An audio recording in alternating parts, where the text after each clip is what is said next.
salam sejahtera untuk kita semua. Di sini Bu Lutfia akan menjelaskan tentang menerapkan proses bongkar pasang bantalan bearing ya.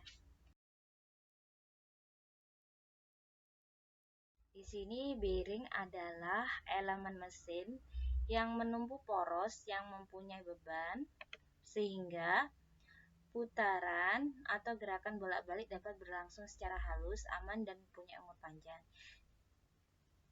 Jadi bearing ini digunakan untuk kehidupan manusia sehari-hari ya. Jadi ada ball bearing, roller bearing, plain bearing, bushing. Jadi sejarah penggunaan bantalan untuk mengurangi efek gesekan dapat ditelusuri dari hasil penemuan kereta sederhana yang telah berumur 5.000 tahun lalu dioperasi dekat sungai Inggris. Penggunaan bantalan yang lebih maju terlihat pada kereta Kestrel. Ini kereta Kestrel dari tahun lalu seperti ditunjukkan pada gambar 21 ini ya. Kereta ini menggunakan bantalan kayu dan pelumas dari lemak hewan. Jadi pelumasnya itu bukan oli, jadi langsung ya lemak hewan. Ini adalah ini seperti roller ya. Ini bearing yang digunakan di elevator ya. Jadi fungsi bearing atau bantalan yaitu menjaga terjadinya gesekan di antara dua komponen ataupun dua kerangka, mengatasi beban radial atau putaran atau dorongan pada shaft poros yang berputar, mempermudah gerakan sehingga bisa lebih sesuai dengan keinginan ataupun dengan aturan, menjaga agar poros tidak langsung bergesekan dengan rumah poros, terus menghindari terjadinya benturan pada saat dua komponen saling bersentuhan, menjaga agar gerakan mesin tetap berjalan dengan lebih stabil dan tidak aus ya. Jadi ini jenis-jenis bearing. Nomor 1 adalah ball bearings, nomor 2 roller bearings, nomor 3 ball truss bearing, nomor 4 roller truss bearing, nomor 5 taper truss bearing, nomor 6 mountain bearing. Sini seperti ada rumahnya di sini. Ini biasanya digunakan di pompa-pompa. Pompa yang gede, bukan pompa biasa. Nyedot-nyedot seperti ini. Ball bearing merupakan bearing yang paling umum. Ini karakter baru bearing ya. Dan tak hanya digunakan untuk equipment, peralatan lainnya, biasa otomotif. Biasanya komponen ini digunakan pada mesin dan alat-alat rumah tangga. Bearing ini punya kinerja sederhana, tapi gerak putarannya efektif sehingga menjadi bearing yang paling banyak dipakai karena bisa mewakili baik beban putar radial, load ataupun beban tekan dari samping truss load. Meski banyak kemampuan bagus, tapi usahakan dipakai pada beban tidak terlalu berat seperti motor listrik. Di sini bearing ini ini karakteristik roller bearing ya. Roller bearing ini biasanya digunakan untuk perlengkapan konveyor, biasanya di pabrik-pabrik. Jadi ini robot-robot ini langsung di packing ya, di packaging biasanya. Sesuai namanya, roller bearing berupa bentuk silinder dan pengajiannya adalah kontak antara bagian dalam inner race dan bagian luar outer race, bukan bertumpu pada satu titik seperti pada ball bearing, tapi segaris lebar roller. Jadi roller ininya, karena titik tumpunya lebih lebar atau lebih dari satu titik, maka kekuatan tubuh ban juga lebih besar. Jadi ini biasanya bisa digunakan untuk jalan-jalan ini di packaging bagian di sini bearing equipment ini mempunyai aplikasi khusus tak umum seperti jenis sebelumnya. Jenis bearingnya hanya digunakan untuk aplikasi putaran gerakan rendah, tidak bisa dipakai untuk radial rod. Misalnya untuk benda yang biasa menggunakan belt truss, bearing adalah seperti meja makan, model putar, kursi putar, dan lemari kecil dan sejenisnya yang sederhana. Terus roller truss bearing, yaitu karakteristiknya adalah bisa menahan beban cukup berat. Biasanya dipakai di gear seat kendaraan seperti transmisi atau gearbox mobil, di mana butuh rumah, rotating, dan shaft gigi matahari yang dipakai di transmisi mobil juga butuh bearing ini. Kalau roller itu biasanya dipakai di otomotif ya, kendaraan otomotif, kendaraan khususnya mobil. Inilah jenis bearing otomotif equipment yang dipakai di tromol mobil, di mana roller bearingnya punya dua bagian yang saling berseberangan arah. Dengan begitu, dua roller bearing ini bisa menahan beban thrust load dari dua arah tersebut. Kalau ini mounted bearing ini seperti punya rumahan juga. Bantalan dan rumah yang dipasang dengan bantalan gelinding menopang poros yang berputar yang dapat dibaut pada rangka mesin dan struktur lainnya.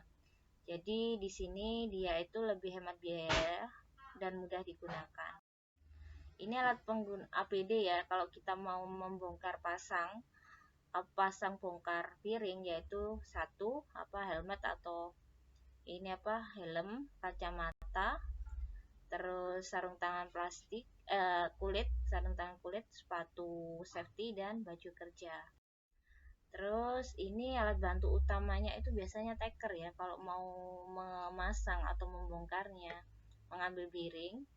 Jadi taker ini beberapa jenis alat pelingkar digunakan untuk melepas atau memasang bearing yang pertama ada sutur lepas yang terdiri dari lempeng press baja. Jadi biasanya juga pakai palu, tapi biasanya kalau pakai palu nutupnya terlalu tekanannya terlalu hebat, itu bisa pecah bearingnya atau rusak atau dol ya. Biasanya pakai ini untuk baut-bautnya, ini untuk kunci Inggris. Pemasangan bearing itu pada proses pemasangan maupun pelepasan bearing perlu diperhatikan kondisi porosnya. Jadi poros-porosnya ini perlu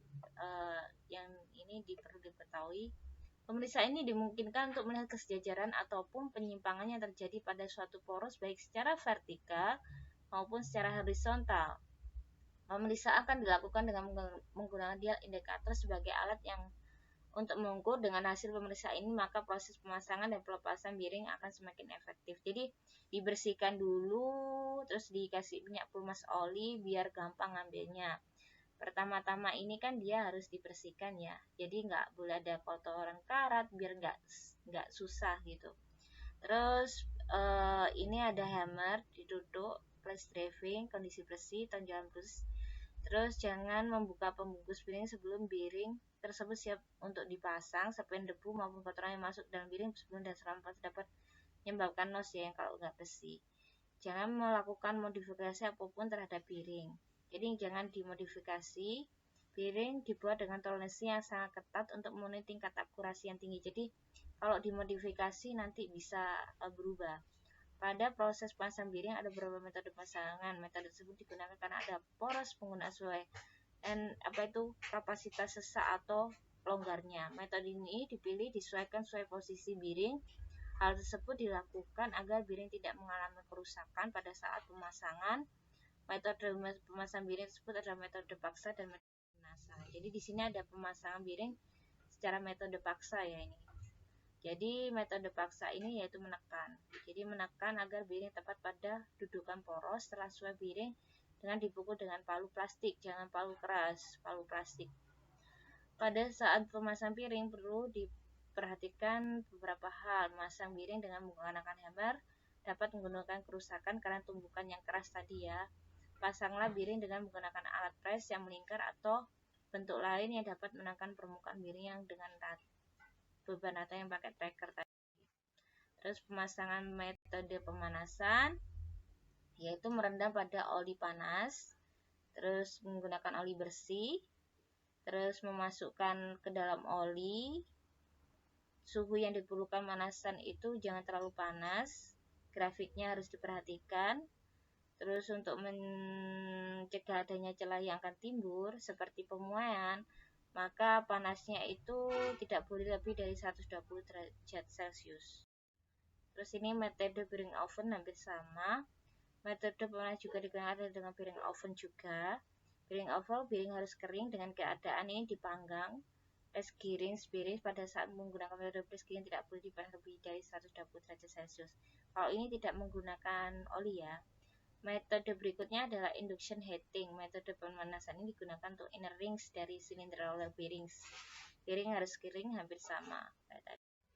Ini melepas bearing, yaitu pertama menganalisa tentang cara melepas bearing, kedua menyiapkan alat-alat untuk bongkar pasang bearing, ketiga melepas bearing dari ikatan poros atau housing, keempat melepas bearing bisa dengan tracker. Jadi yang pertama itu tracker ini.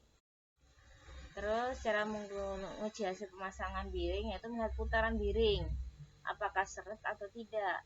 Mendengarkan putaran biring, melihat kelurusan biring, dan melihat kelurusan pola.